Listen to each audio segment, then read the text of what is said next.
So guys ये है हमारा 10 डेज प्लेज का डे नंबर 1 वीडियो नंबर 2 और आशा करता हूँ कि आपने जो वीडियोस हैं वो शुरुआत से देख ली हैं और अगर आपने नहीं देखी हैं तो मेक श्योर आप डे 1 से शुरुआत की सारी वीडियोस को भी ज़रूर देखें अगर आप अचीव करना चाहते हैं अपने बेस्ट मार्क्स को। तो गाइज आज हम पढ़ने वाले हैं अपना एक और न्यू चैप्टर जिसका नाम है लॉ स्प्रिंग पार्ट 1 जो कि है सीमापुरी के ऊपर बेस्ड। वैसे तो इस पार्ट का नाम जो है वो sometimes I may find a 10 rupee note है, लेकिन स्टिल यहाँ पे मैंने सीमापुरी मेंशन किया है क्योंकि ये जो चैप्टर है ये बेसिकली सीमापुरी के ऊपर ही बेस्ड है।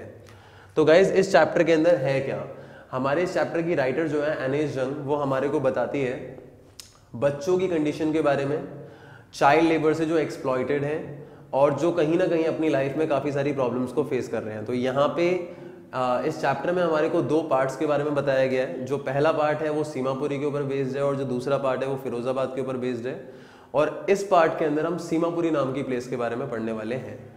सो गाइस इस चैप्टर के अंदर हम पढ़ेंगे कि किस तरीके से काफ़ी सारे बच्चे हैं सीमापुरी के अंदर जो एज अ रैक पिकर काम करते हैं और उनकी लाइफ किस तरीके से चेंज हो रही है। ठीक है, तो यहाँ पे जैसा कि मैंने आपको बताया इस चैप्टर का नाम है लॉ स्प्रिंग। गाइस कई बार लॉन्ग आंसर के अंदर पूछ लिया जाता है लॉन्ग क्वेश्चन के अंदर कि लॉ स्प्रिंग से आप क्या समझते हो, ये चैप्टर का जो टाइटल है वो आपको क्या सिग्निफाई करता है। तो आपका पता होना चाहिए कि यहाँ पे जो स्प्रिंग है वो किसको रेफर किया गया है, चाइल्डहुड को रेफर किया गया है। और लॉ स्प्रिंग का मतलब होता है लॉस्ट चाइल्डहुड। जिस तरीके से स्प्रिंग हमारा सबसे बेस्ट सीजन होता है सारे सीजन्स में, इसी तरीके से हमारी जितनी भी एजेस हैं, जितनी स्टेजेस हैं लाइफ की, उसमें चाइल्डहुड सबसे ज़्यादा इंजॉयबल पीरियड होता है लाइफ का, इसीलिए स्प्रिंग को चाइल्डहुड से रेफर किया गया है। तो यार लॉ स्प्रिंग का मतलब लॉस्ट चाइल्डहुड है। तो अगेन यहाँ पे चाइल्ड लेबर और चाइल्ड एक्सप्लॉइटेशन की बात हो रही है इस चैप्टर के अंदर कि किस तरीके से सीमापुरी नाम की जो ये प्लेस है यहाँ पे बच्चे एज अ रैक पिकर काम करते हैं और उनका जो बचपन है वो किस तरीके से एक्सप्लॉइट होता है।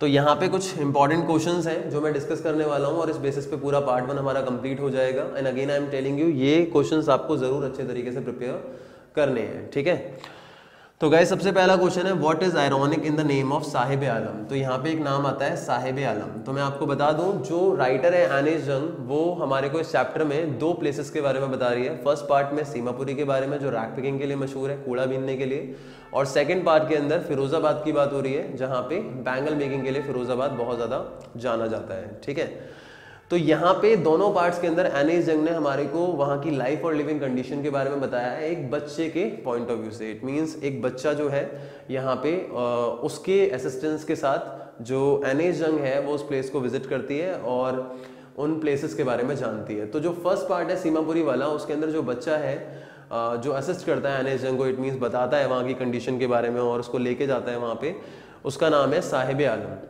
तो सीमापुरी वाले पार्ट में जो बच्चा है उसका नाम क्या है, साहिब आलम। तो सबसे पहला क्वेश्चन क्या आता है guys, that is what is ironic in the name of Sahib Alam. ठीक है, तो आयरॉनी का मतलब क्या होता है। सबसे पहले आयरॉनिक का मतलब होता है समथिंग विच इज अपोजिट, या हम कह सकते हैं something which is opposed as it is said, मतलब जैसा बोला गया है उससे विपरीत, उससे उल्टा।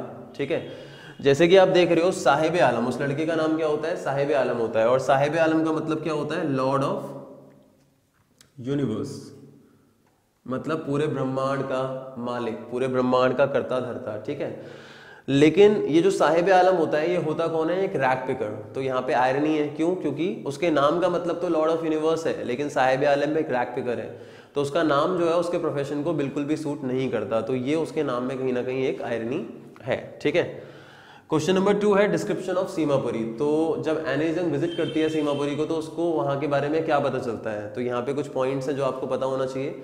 सबसे पहली चीज उसने बोली है कि Seemapuri is on the periphery of Delhi yet it is mile away from it metaphorically, मतलब सीमापुरी दिल्ली के बॉर्डर पे है पर फिर भी बहुत ज्यादा दूर है।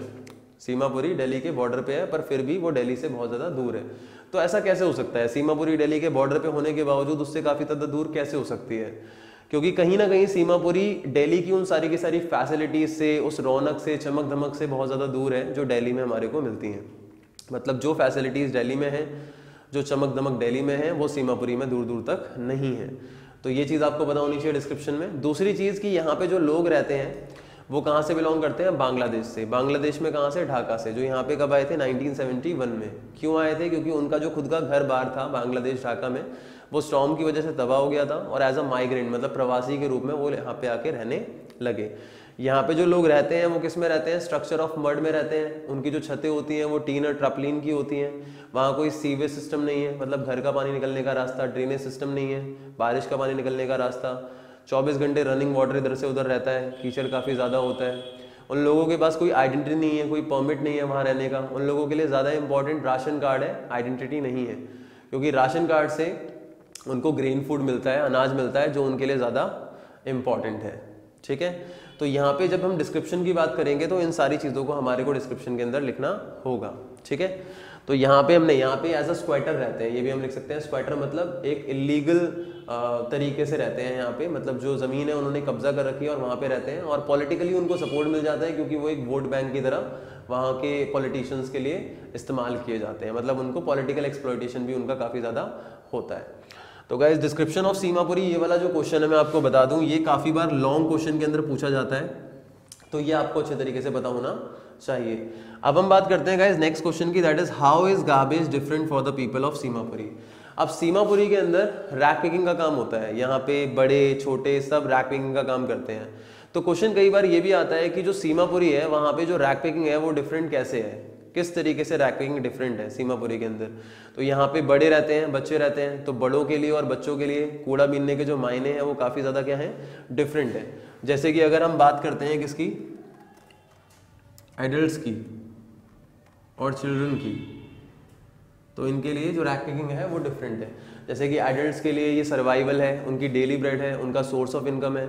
बच्चों के लिए रैप्ड इन वंडर्स है, उनको कभी ना कभी कुछ ना कुछ मिलते रहता है, कभी एक कॉइन मिल गया, कभी 10 रुपये का नोट मिल गया, और उन्हें हमेशा आशा होती है कि कुछ ना कुछ और भी मिलता रहेगा। नेक्स्ट क्वेश्चन हमारा जो है वो है how has garbage acquired the proportion of a fine art in Seemapuri. मतलब जो गार्बेज पिकिंग है, इट मीन्स जो रैक पिकिंग है, उसने सीमापुरी के अंदर एक फाइन आर्ट का प्रोपोर्शन जो है वो कैसे ले लिया है। तो अगर मैं बात करता हूँ एक आर्ट की, एक फाइन आर्ट, तो हम फाइन आर्ट को किससे कंपेयर कर सकते हैं, किसी भी प्रोफेशन से कंपेयर कर सकते हैं। मतलब जिस तरीके से एक आर्टिस्ट के लिए उसकी आर्ट जो है एक प्रोफेशन है जिसके अंदर वो काफ़ी रिस्पेक्टेबल फील करता है, प्राउड फील करता है, उसी तरीके से सीमापुरी के अंदर जो रैक पिकर्स हैं वो रैक पिकिंग करते हुए इस काम को एक रिस्पेक्टेबल प्रोफेशन मानते हैं। और एक आर्टिस्ट के लिए एक आर्ट जो है एक नेवर एंडिंग प्रोसेस है, उसी तरीके से रैक पिकिंग करना रैक पिकर्स के लिए एक नेवर एंडिंग प्रोसेस है।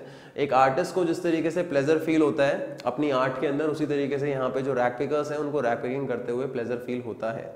तो इसीलिए बोला गया है कि सीमापुरी के अंदर जो रैक पिकिंग है उसने प्रोपोर्शन ले लिया है किस चीज़ का, एक फाइन आर्ट का। तो अगर क्वेश्चन आता है how has garbage acquired the proportion of a fine art in Seemapuri, तो आपको पता होना चाहिए it means that like for an artist the art is a profession, in the same manner for rack pickers the rack picking has a profession in Simapuri. As an artist feels pleasure in his art, in the same manner the rack pickers feel pleasure in their art, it means rack picking. तो ये आपको पता होना चाहिए।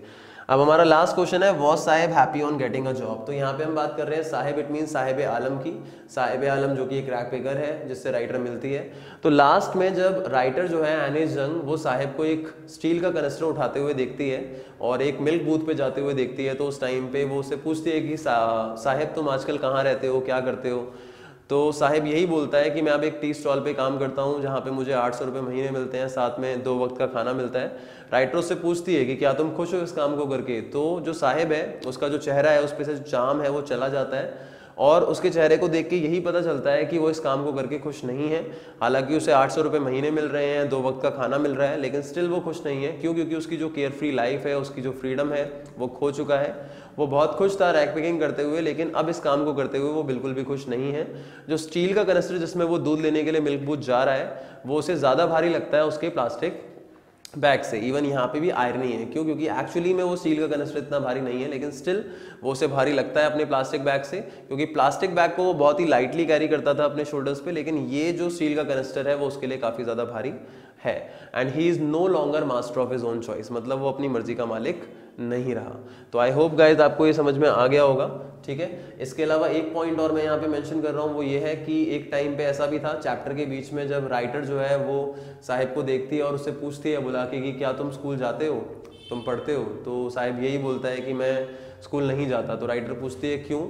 तो साहिब बताता है क्योंकि मेरे पड़ोस में कोई भी स्कूल नहीं है। तो राइटर ऐसे ही मजाक मजाक में श्योरिटी लेने के लिए कि वो इंटरेस्टेड है पढ़ाई में या नहीं, बोलती है कि अगर मैं स्कूल बनाऊंगी तो क्या तुम आओगे। तो साहिब का जवाब होता है हाँ ज़रूर आऊँगा। और कुछ दिन बाद जब साहिब राइटर को देखता है तो वो आके उससे पूछता है कि आपका स्कूल रेडी हो गया। तो उस टाइम पे राइटर जो है वो काफ़ी एम्बेरस्ड फील करते हैं, क्योंकि उसने एक ऐसा प्रॉमिस कर दिया है जो शायद वो पूरा नहीं कर सकती। और ऐसे ही प्रॉमिसेस वहाँ के लोगों को किए जाते हैं। तो गाइज़ ये था हमारा फर्स्ट पार्ट। अब हम करते हैं सेकेंड पार्ट। सो गाइज हमारा पार्ट 2 जो है अगेन वो एक न्यू प्लेस के बारे में है। उस प्लेस का नाम है फिरोज़ाबाद। फिरोज़ाबाद जो कि यूपी में है, इट मीन्स उत्तर प्रदेश में है, और ये बैंगल मेकिंग के लिए बहुत ज़्यादा मशहूर है। और यहाँ पे अगेन हम बात कर रहे हैं चाइल्ड एक्सप्लॉयटेशन, चाइल्ड लेबर की। हम बात कर रहे हैं कि किस तरीके से 20,000 से ज़्यादा बच्चे जो हैं वो इस काम में इन्वॉल्व है अपनी फैमिली के साथ फिरोज़ाबाद में, और किस तरीके की एक्सप्लॉयटेशन उनके साथ होती है, किस तरीके की जो कंडीशन है वो फिरोज़ाबाद के बैंगल मेकर्स की है, स्पेशली बच्चों की है, वो इस चैप्टर के अंदर हम पढ़ते हैं। इट मीन्स इस पार्ट के अंदर हम पढ़ते हैं। जो पार्ट 2 है लॉ स्प्रिंग का, जो कि सेकंड चैप्टर है, जिसके राइटर का नाम है एनेस जंग। और जैसा कि मैंने आपको बताया था कि पार्ट 1 के अंदर जो सीमापुरी की कंडीशन है वो भी एक बच्चे के पॉइंट ऑफ व्यू से एनेस जंग बताती है। तो इसी तरीके से इस पार्ट के अंदर भी एक लड़का है जिसके पॉइंट ऑफ व्यू से हमने इस चैप्टर के बारे में जाना है। और इस चैप्टर में जो लड़का है उसका नाम है मुकेश। मुकेश जो कि एक बैंगल मेकर की फैमिली से बिलोंग करता है। यहाँ पे साइज पार्ट 2 के अंदर जो लड़का है उसका नाम क्या है? मुकेश। सबसे पहला क्वेश्चन जो इस चैप्टर में अराइज होता है वो यही है, what was the dream of Mukesh. तो मुकेश का ड्रीम क्या था? तो गाइज मुकेश का जो ड्रीम था वो यही था कि वो एक मोटर मैकेनिक बनना चाहता था। उसकी फैमिली में ज़्यादातर लोग बैंगल मेकर्स हैं, इवन फिरोज़ाबाद में ज़्यादातर लोग जो है वो बैंगल मेकर्स हैं, लेकिन स्टिल वो एक मोटर मैकेनिक बनना चाहता था। तो ये हमारा क्वेश्चन नंबर 1 है। और जैसा कि मैंने आपको बताया फिरोज़ाबाद फेमस है किस चीज़ के लिए? बैंगल मेकिंग के लिए। तो एक क्वेश्चन आपको और पता होना चाहिए, वो है question number 5, that is why is Firozabad famous, कि जो फिरोज़ाबाद है वो किस चीज़ के लिए फेमस है। तो गाइस फिरोज़ाबाद फेमस है बैंगल मेकिंग के लिए। ये सेंटर है इंडिया के ग्लास ब्लोइंग इंडस्ट्री का, और यहाँ से जो बैंगल्स हैं वो एक्सपोर्ट किए जाते हैं सारी की सारी विमेन के लिए इंडिया में, ऑल ओवर इंडिया। तो अगर आप इस आंसर को लिखते हैं, that is what Firozabad is famous for bangle making and it is the centre of India's glass blowing industry and the bangles are exported for all the women in India from here। ठीक है, तो ये हमारा question है, why is Firozabad famous. मैं आपको बता दूं कि जो भी क्वेश्चंस मैं आपको बता रहा हूँ वो शॉर्ट क्वेश्चन के बेसिस पे बता रहा हूँ, लेकिन स्टिल अगर इस चैप्टर से कोई भी लॉन्ग क्वेश्चन भी अराइज होता है हम इसी बेसिस पे उसको करेंगे। तो you will have to study that and please note करें हर एक चीज़ को। I am not writing on board, but जो भी मैं बोल रहा हूँ आप उसके बेसिस पे अपने नोटबुक में ज़रूर नोट करें, ये आपके लिए बहुत ज़्यादा इंपॉर्टेंट है। And there is no benefit of making lengthy videos and covering each and every point. क्यों? क्योंकि जो भी मैं बता रहा हूँ 99% आपके एग्जाम में अगर इस चैप्टर से कुछ अराइज होने वाला है तो वो इसी में से अराइज होने वाला है। तो please be prepared for that. ठीक है, नेक्स्ट है गाइस डिस्क्रिप्शन ऑफ फिरोज़ाबाद। मतलब हमारे दोनों चैप्टर के अंदर जो डिस्क्रिप्शन है प्लेस का वो बहुत ज़्यादा इंपॉर्टेंट है, लॉन्ग आंसर में वो आ सकता है। तो फिरोज़ाबाद का डिस्क्रिप्शन भी आप लोगों के लिए इंपॉर्टेंट है। अगर मैं फिरोज़ाबाद के डिस्क्रिप्शन की बात करता हूँ तो 2 पार्ट में डिवाइडेड। अगेन एक पैथेटिक साइड है, बहुत ही बेकार साइड, और दूसरी जो साइड है वो क्या है? ब्यूटीफुल साइड है। ठीक है, अगर मैं पैथेटिक साइड की बात करता हूँ तो यहाँ पे हम फिरोज़ाबाद के डिस्क्रिप्शन की बात करते हैं, जहाँ पे पास्ट होम्स मतलब बहुत पुराने पुराने घर हैं जिनके दरवाजे को बोला गया है वॉबली डोर्स, वहाँ पे विंडोज़ नहीं है, स्टिंकिंग लेन्स हैं, चोक्ड विद गार्बेज, बहुत ही बदबूदार गलियाँ जहाँ पे फैमिली ह्यूमंस की, एनिमल्स की एक साथ रहती हैं एक प्रिमिबल स्टेट के अंदर।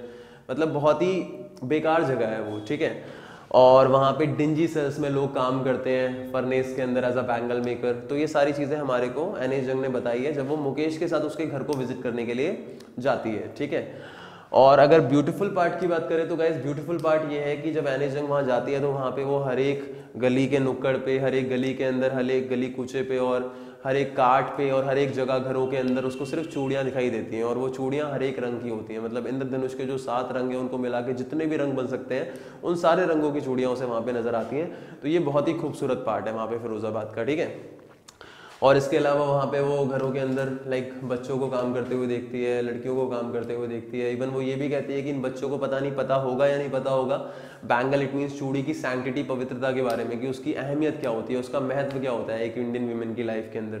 लेकिन स्टिल वो इस काम को कर रहे हैं बिना किसी अवेयरनेस के कि ये काम उनके लिए इलीगल है करना। ठीक है, नेक्स्ट है guys mention the hazards of working in a bangle furnace. मतलब एक बैंगल फर्नेस में, एक बैंगल की भट्टी में काम करने के जो हजार्ड्स होते हैं वो क्या क्या होते हैं। सबसे बड़ा जो हजार्ड होता है वो होता है आई साइट को बहुत जल्दी लूज कर देना, क्योंकि जो भी लोग यहाँ पे काम करते हैं उनकी जो आईज होती हैं वो ज़्यादा एडजस्टेबल होती हैं in darkness as compare to light outside. तो इसीलिए जैसे ही वो बाहर निकलते हैं उस फर्नेस से तो उनकी आईज जो है उस पर काफ़ी ज़्यादा इफेक्ट पड़ता है और वो अपनी आई साइट को बहुत जल्दी लूज कर देते हैं। और साथ में हाई टेम्परेचर के साथ जो फर्नेस होती है वहाँ पे काम करने से उनको एक्सपोज होना पड़ता है काफ़ी सारे दूसरे हेल्थ हजार्ड से भी, उनकी जो बॉडी होती है वो काफ़ी ज़्यादा एक्सपोज हो जाती है बहुत सारी प्रॉब्लम्स के साथ, ठीक है।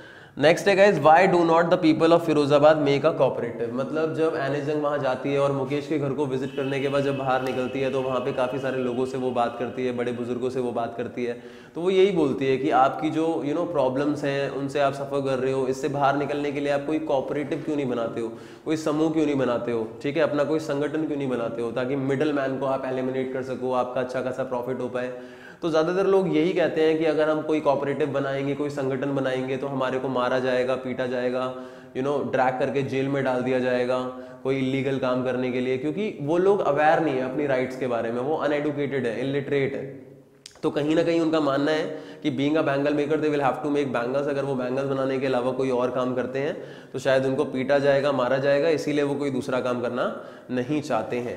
तो यहाँ पे ये क्वेश्चन आ गया आपका, why do not the people of Firozabad make a cooperative. और कहीं ना कहीं वो विशियस सर्कल जो है, एक बहुत ही चालाक दुष्ट सर्कल जो है, साहूकार का जो उन्हें पैसा ब्याज पे देता है, मिडिल मैन हो गया, पुलिसमैन हो गया, ब्यूरोक्रेट हो गए, कीपर ऑफ लॉ मतलब कानून के रखवाले, ये सारे पॉलिटिशियंस हो गए, ये सब मिलके इनको एक दलदल में कहीं ना कहीं घसीट लेते हैं और यहाँ से वो बाहर नहीं निकल पाते हैं। तो गाइज यहाँ पे ये है।